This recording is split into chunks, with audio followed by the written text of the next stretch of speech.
بسم اللہ الرحمن الرحیم۔ حاجات پوری فرمانا۔ قیروان کے بعض سکہ مشائخ نے نقل فرمایا ہے کہ ایک شخص اپنے شہر سے حج کے ارادہ پر چلا۔ اس کے دوستوں میں سے ایک شخص نے کہا کہ مجھے تیرے ساتھ ایک کام ہے اور میری دلی خواہش ہے کہ تو میری اس حاجت کو پورا کرنے میں خصوصی توجہ دے۔ جب عازم حج نے دریافت کیا کہ وہ کون سی حاجت ہے تو اس نے کہا کہ میرا یہ خط نبی اکرم صلی اللہ علیہ وسلم کی قبر انور اور روضہ اطہر تک پہنچا دینا۔ میرا سلام اس بارگاہ بے کس پناہ میں پیش کر کے اس عریضہ کو مزار پر انوار کے سرہانے دفن کر دینا، مگر اس کو نہ کھولنا اور نہ مطالعہ کرنا۔ یہی میری سب سے بڑی خواہش و حاجت ہے۔ اس عازم حج نے اپنے اس دوست سے استدعا کو پورا کرنے کا وعدہ کر لیا۔ اس نے بیان کیا کہ جب میں زیارت حرمین طیبین کی سعادت سے بہرور ہوا تو روضہ رسول صلی اللہ تعالیٰ علیہ وسلم پر حاضر ہو کر سلام پیش کیا اور اپنی حاجات بارگاہ کرم میں پیش کی، پھر اس دوست کا نام اور رقع و عریضہ پیش کیا۔ جب واپس پہنچا تو وہ دوست استقبال کے لیے شہر سے باہر آ کر ملا اور قسمیں دے کر اپنے یہاں مہمان بننے پر مجبور کیا۔ میں اس کی خواہش کے مطابق اس کا مہمان بنا۔ اس نے میری خوب خاطر تواضع کی اور میرے اہل خانہ کے ساتھ بھی اسی طرح حسن سلوک سے پیش آیا۔ بعد ازاں مجھ سے کہا، اللہ تعالیٰ آپ کو جزائے خیر عطا فرمائے۔ آپ نے میرا عریضہ رسول کریم صلی اللہ تعالیٰ علیہ وسلم کی بارگاہ میں پیش کر کے مجھ پر بہت بڑا احسان کیا ہے۔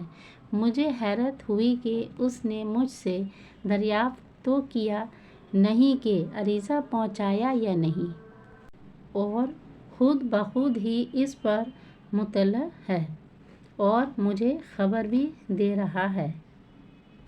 میں نے اس سے دریافت کیا کہ آپ کو کیوں کر معلوم ہو گیا کہ میں نے آپ کی فرمائش کو پورا کر دیا ہے؟ اس نے کہا، اب میں آپ کو ساری صورت حال بتاتا ہوں۔ دراصل میرا ایک بھائی فوت کیا کہ اب میں آپ کو ساری صورت حال بتاتا ہوں۔ دراصل میرا بھائی ایک فوت ہو گیا تھا اور اس کا ایک چھوٹا سا یتیم بچہ میری کفالت میں باقی رہ گیا تھا۔ میں نے حتی المقدور اس کی خوب تربیت کی، مگر قضائے الہی سے وہ نابالغی میں ہی فوت ہو گیا۔ ایک رات میں نے خواب میں دیکھا کہ قیامت قائم ہو چکی ہے اور لوگ میدان محشر میں جمع ہو چکے ہیں اور سخت جہد و مشقت کی وجہ سے ہر شخص شدید پیاس کا شکار ہے۔ اسی دوران مجھے اپنا وہ بھتیجا نظر آ گیا جس کے ہاتھ میں پانی تھا۔ میں نے پانی پلانے کا مطالبہ کیا تو اس نے کہا، میرا باپ پیاسا ہے اور اس کا حق زیادہ ہے۔ مجھے یہ چیز گراں گزری۔ جب آنکھ کھولی تو خواب میں دیکھے ہوئے منظر کی وجہ سے سخت گھبرایا ہوا تھا اور اپنے بھتیجے کا وہ طرز عمل دیکھ کر غمگین بھی تھا، اور اس قدر محو حیرت و استعجاب تھا کہ مجھے صبح ہونے کا یقین بھی نہیں آ رہا تھا۔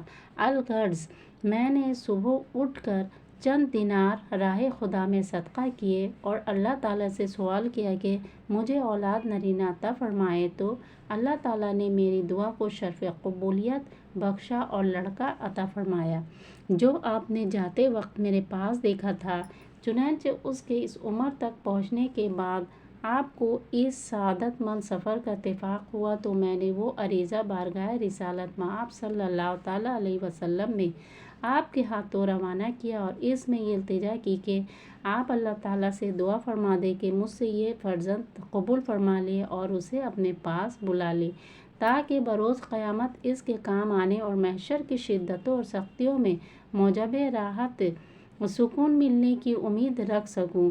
چنانچہ آپ کے جانے کے بعد فلاں دن وہ بخار میں مبتلا رہا اور فلاں رات اس کا انتقال ہو گیا تو میں نے یقین کر لیا کہ میرا عریضہ پہنچ گیا اور میری حاجت بطفیل نبی کریم صلی اللہ تعالیٰ علیہ وسلم پوری ہو گئی۔ راوی کہتا ہے جب میں نے تاریخوں کا حساب لگایا تو معلوم ہوا کہ جس دن کی ظہر کو لڑکا بیمار ہوا اور اگلی رات فوت ہوا، میں اس وقت روضہ رسول صلی اللہ تعالیٰ علیہ وسلم پر حاضر تھا۔